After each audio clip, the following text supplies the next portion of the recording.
Hello guys, welcome to my channel. आज की video में हम करेंगे 3.8 थ्योरम ऑफ थर्ड चैप्टर। तो ये थ्योरम है, ये मैं पहले भी करा चुकी हूँ, लेकिन जो ये वीडियो थी थोड़ी ब्लर हो रही थी, समझ में नहीं आ रही थी, तो आज हम इसको दोबारा करते हैं। थ्योरम है if the series converges. Series कौन सी?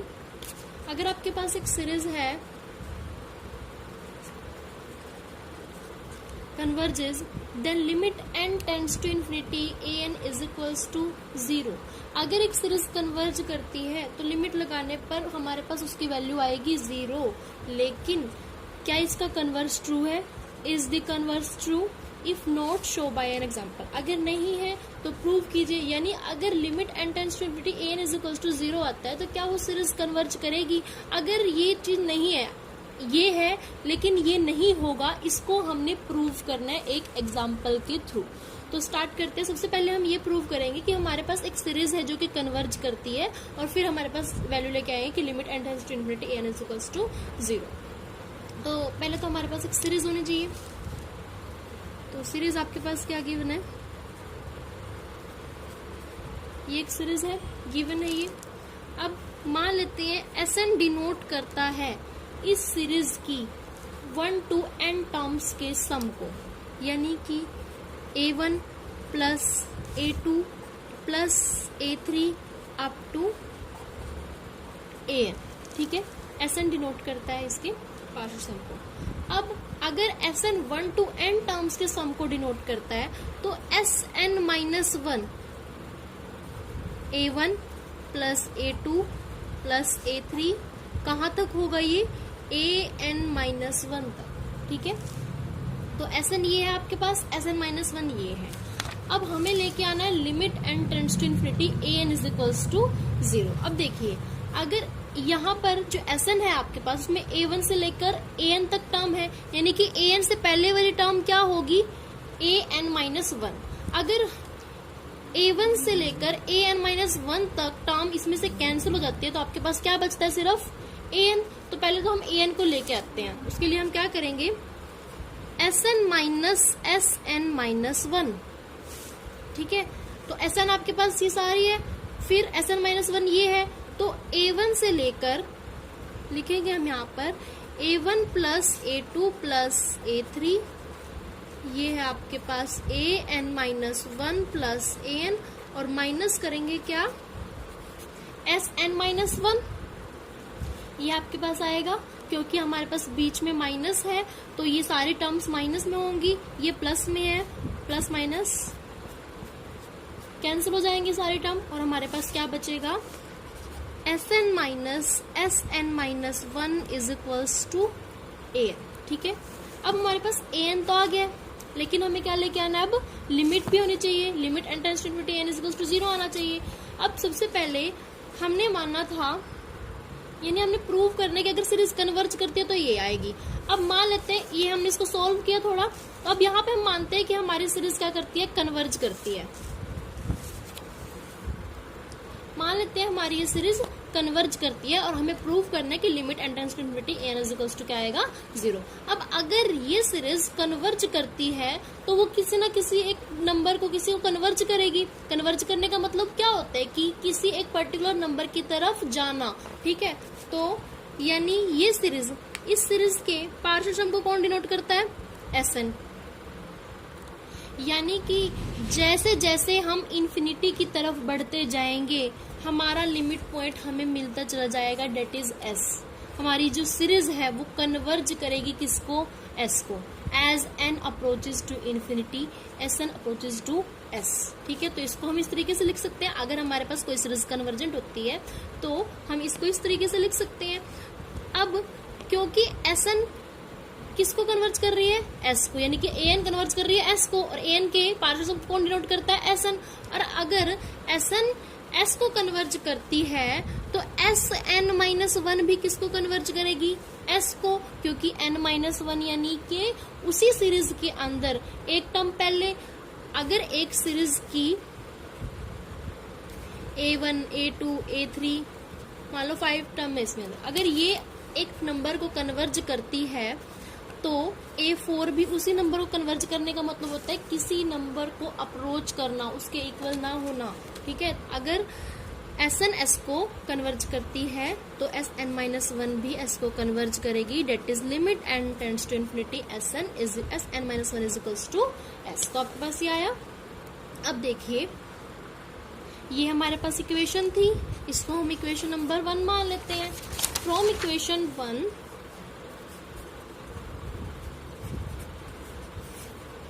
क्या है आपके पास, Sn-1 is equals to an। ठीक है, लिमिट को अप्रोच कराएंगे, limit n tends to infinity Sn-1 is equals to limit n tends to infinity an। ठीक है, तो limit n tends to infinity Sn minus limit n tends to infinity Sn-1 is equals to limit n tends to infinity an। ठीक है, अब इसकी value क्या है, s, यहाँ पर क्या है, s is equals to limit n tends to infinity an। s minus S is equals to 0, यानी कि इसकी वैल्यू आपके पास क्या आई, 0। हम लेकर चले थे कि हमारी an सीरीज s को कन्वर्ज कर रही है, और हम पहुंच गए कहाँ पर कि हमारी limit n tends to infinity an हमारे पास क्या आती है, 0। और यही हमें प्रूव करना था। यहाँ तक आप दोबारा देखिए, सबसे पहले हमें ये प्रूव करना है कि एक सीरीज अगर कन्वर्ज करती है तो limit n tends to infinity an is equals to 0 होगा। तो पहले तो हमने माना कि जो ये सीरीज है इसके 1 to n टर्म्स के सम को डिनोट करता है Sn, और 1 to an माइनस 1 टर्म के सम को डिनोट करता है Sn-1। क्योंकि हमें यहाँ पर an लेके आना है, तो हम क्या करेंगे, Sn में से Sn-1 माइनस करेंगे तो आपके पास सिर्फ राइट साइड में आपके पास an बचेगा। तो इस तरीके की इक्वेशन बनेगी। अब हम लेके चलते हैं कि हमारी ये सीरीज कन्वर्ज करती है। अगर ये सीरीज कन्वर्ज करती है तो पर्टिकुलर एक नंबर को कन्वर्ज करेगी। मान लेते हैं सीरीज कन्वर्ज कर रही है S को। अब Sn अगर S को कन्वर्ज करती है तो Sn-1 भी किसको कन्वर्ज करेगी, S को कन्वर्ज करेगी। ठीक है, यहाँ पर हमें क्या लेके आना है, 0 लेके आना। तो हम क्या करेंगे, ये भी S को कन्वर्ज करे तो ये भी S को कन्वर्ज करेगी। ठीक है, और फिर हम क्या करेंगे, लिमिट लगाएंगे दोनों तरफ, तो S माइनस एस क्या हो जाएगा आपके पास, 0। तो आपके पास जो प्रूव करना था वो आ जाता है।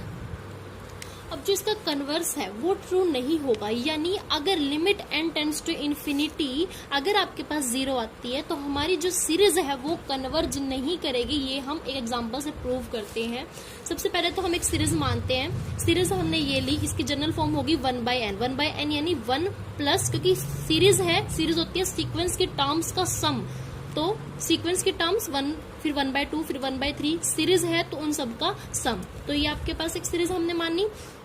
जब हम इस पर लिमिट लगाते हैं तो 1/n, 1/∞ यानी 1/∞ क्या होता है, 0। अब हमारे पास ये है, हमें प्रूव करना है कि ये सीरीज कन्वर्ज नहीं करेगी।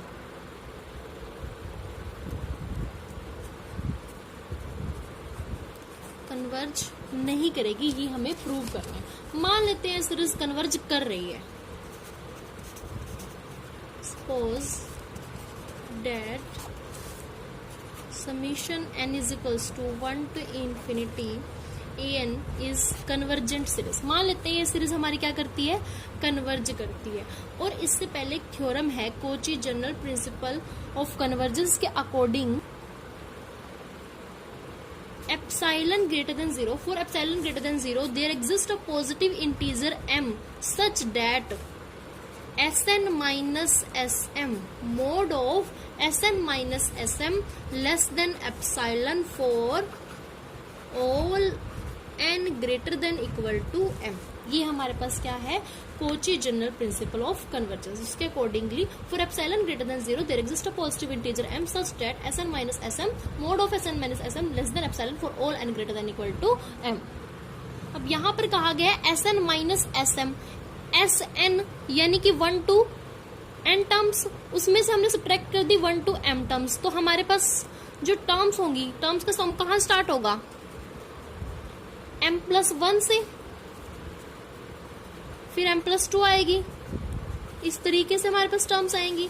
Sn यानी कि पहले आपके पास 1 to n थी, 1 to n में कहीं पर m भी आता है, उसमें से ये निकाल दी तो हमारे पास कहाँ से बचेगी, m+1 से लेकर m+n तक। m+n बोलो या फिर n बोलो।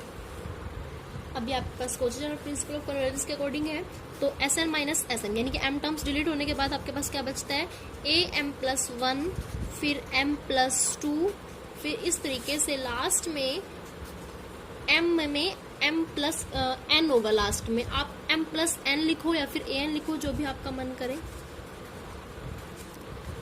क्यों? क्योंकि यहाँ पर m टर्म्स डिलीट हो गई। m टर्म से नेक्स्ट वाले टर्म m प्लस 1, फिर सेकंड m से सेकंड तो m प्लस 2 हो गया। इसी तरीके से m से n तो m प्लस n हो गया। तो इसको हम इस तरीके से लिख सकते हैं, for all n greater than equal to m। ये क्या है, लेस देन एप्सिलॉन। तो अब देखिए, अब हम यहाँ पर n को m लेते हैं। क्यों लेते हैं उसका रीजन मैं आपको लास्ट में बताती हूँ।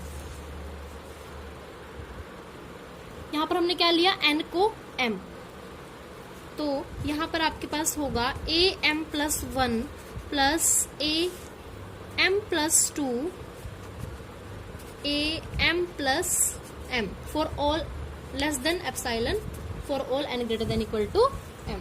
ठीक है, ये आपके पास आएगा। अब a m प्लस 1 क्या होगा, आपने a n को मानना हुआ है 1 बाय n, यानी कि a n की वैल्यू हमने ये ली हुई है 1 बाय n। अब a n अगर 1 बाय n है तो a m प्लस 1 क्या होगा, 1 बाय में m प्लस 1, यानी कि इसको हम लिख सकते हैं 1 बाय में m प्लस 1। इसी तरीके से ये होगा 1 बाय m प्लस 2 और ये होगा आपके पास 1 बाय m प्लस m। अगर a n 1 बाय n है तो यहाँ पर जो भी वैल्यू रखेंगे वो उसके डिनोमिनेटर में आएगी। तो इस तरीके से हम इसको लिख सकते हैं लेस देन एप्सिलॉन। अब देखिए m plus 1 less than m plus m, but 1 by m plus 1 greater than 1 by m plus m, यानी अगर 1 2 से छोटा है तो 1 बाय 1 बड़ा होगा 1 बाय 2 से।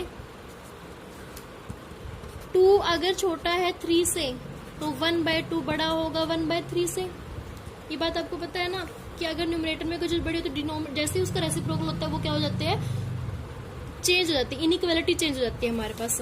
यहाँ पर है आपके पास m प्लस 1, तो m प्लस 1 छोटा होगा m प्लस m से। अगर हम इसका रेसिप्रोकल करेंगे तो 1 बाय m प्लस 1 बड़ा होगा 1 बाय m प्लस m से। इसी तरह से 1 बाय m प्लस 2 भी हमारे पास 1 बाय m प्लस m से बड़ा होगा। इस तरीके से हमारी सीरीज का हर एक टर्म इससे क्या होगी, बड़ी, क्योंकि ये लास्ट है। तो इसको हम लिख सकते हैं, अब इसको हम ये लिख सकते हैं, ग्रेटर देन का साइन लगा सकते हैं और यहाँ पर लिखेंगे ग्रेटर देन किससे, 1 बाय m प्लस m से।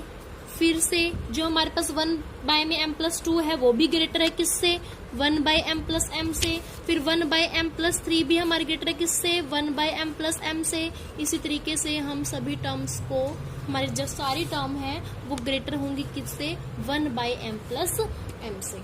ठीक है, तो ये आपके पास क्या बनता है, 1 प्लस 1 m टाइम। तो इसको हम क्या लिखेंगे, m डिनोमिनेटर में आपके पास है m प्लस m यानी 2m। ठीक है, तो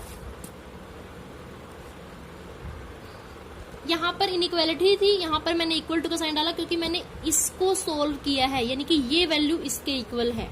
यहाँ पर हमने इनइक्वालिटी इसलिए डाली क्योंकि हम इसका कंपैरिजन इससे कर रहे थे, लेकिन हम इसको सोल्व करके यहाँ लिख रहे हैं, इसलिए यहाँ पे हमने इक्वल टू का साइन डाला है। तो m से m कैंसिल हो जाता है, यहाँ पर आपके पास वैल्यू क्या बनती है, 1 बाय 2। तो लिखेंगे, ये वैल्यू आई है आपके पास। अब हम एप्सिलॉन को मान लेते हैं 1 बाय 2, यानी कि जो ये सीरीज है आपके पास ग्रेटर देन आ जाती है एप्सिलॉन से, क्योंकि हमने 1 बाय 2 को क्या मानना है, एप्सिलॉन। तो mod of 1 by m plus 1 plus 1 by m plus 2 plus 1 by m plus m greater than epsilon. अब यहाँ पर हमारे पास क्या आया, ये वैल्यू जो आई है ग्रेटर देन एप्सिलॉन आई है, लेकिन हमने तो कहा था कि ये जो सीरीज है वो हमने क्या मानी थी, कन्वर्जेंट सीरीज मानी थी। और अगर ये कन्वर्जेंट सीरीज थी तो यहाँ पर तो वैल्यू हमारी लेस देन एप्सिलॉन आनी चाहिए।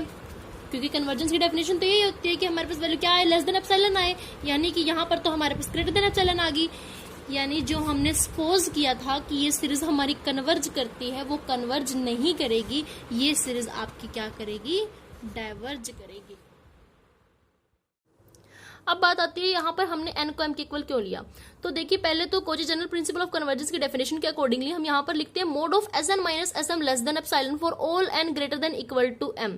यानी जब n की वैल्यू m के इक्वल होगी या फिर m से बड़ी होगी तो आपके पास ये कंडीशन होगी। तो यहाँ पर हमने क्या लिया, n को m के इक्वल लिया है। सेकेंड थिंग ये है कि अगर हमें किसी के ना होने की कंडीशन को प्रूव करना हो, यानी हमें ये प्रूव करना है यहाँ पर कि limit n tends to infinity an is equal to 0 तो है, लेकिन हमारी सीरीज कन्वर्ज नहीं करेगी, यानी हमें सीरीज में से कुछ ऐसे टर्म निकालने, कहीं कुछ ऐसी कंडीशन ढूंढनी है जहां पर हमारी सीरीज कन्वर्ज ना करे। ये m एक ऐसा नंबर है जिसको हमने सीरीज में पुट किया और हमने देखा कि जैसे ही हमने n को m के इक्वल पुट किया, हमारी सीरीज तो ग्रेटर देन एप्सिलॉन आ गई, लेकिन अगर ये कन्वर्ज करती तो ये फिर भी क्या आती, लेस देन एप्सिलॉन आती। यानी m सीरीज का वो पॉइंट है जहां पर हमारी सीरीज कन्वर्ज नहीं करती। m के अलावा भी कुछ ऐसे पॉइंट होंगे जहां पर सीरीज कन्वर्ज नहीं करेगी, हमें वही पॉइंट ढूंढने जहां पर हमारी सीरीज कन्वर्ज नहीं करेगी। अगर वो कन्वर्ज करती तो हम कोई भी पॉइंट पुट करते, ये हमेशा ही कन्वर्ज करती, लेस देन एप्सिलॉन आती। लेकिन कुछ ऐसे पॉइंट्स थे जिनको हमने फाइंड आउट किया जहां पर हमारी सीरीज, जिसको हम पुट करते हैं और हमारी सीरीज कन्वर्ज नहीं करती। ठीक है, तो जब भी हमें ना होने की कंडीशन प्रूव करनी है तो हमें ऐसे ही पॉइंट्स को ढूंढना है जहां पर जो हमें चाहिए वो हमें मिले। Thank you so much.